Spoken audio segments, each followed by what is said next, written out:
Dans le village de Sangala, perdu au cœur de la savane, une coutume ancienne rythmait la vie des habitants, le tambour du destin.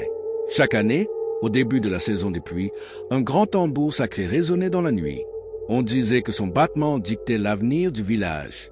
Mais une nuit, le tambour résonna sans que personne ne le frappe. Les anciens du village se rassemblèrent, inquiets. Seul un esprit frappe un tambour sans main et murmura l'un d'eux. Mais qui osait défier les lois des ancêtres? C'est alors que Kani, une jeune orpheline de 14 ans, osa s'avancer. Elle était la seule à ne pas craindre l'invisible. « Je trouverai la vérité », déclara-t-elle. Cette nuit-là, sous la lumière de la pleine lune, elle se cacha près du tambour, son cœur battant au rythme des percussions mystérieuses. Soudain, un vent glacial souffla et une silhouette apparut. Un vieil homme, vêtu de haillons, frappait le tambour avec une force surhumaine.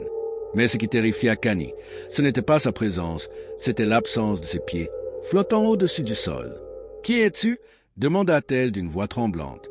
L'esprit s'arrêta, la fixant de ses yeux brillants. « Je suis Malu, le premier batteur de Sangala.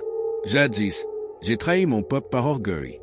Mon âme est piégée ici, condamnée à battre ce tambour jusqu'à ce qu'un cœur pût entendre mon appel. » Kani comprit alors, l'esprit cherchait la rédemption.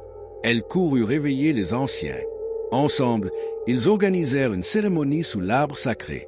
Au son des chants et des prières, l'esprit de Malu s'agenouilla devant eux. Pour la première fois, il laissa tomber ses baguettes et un sourire apaisé se dessina sur son visage.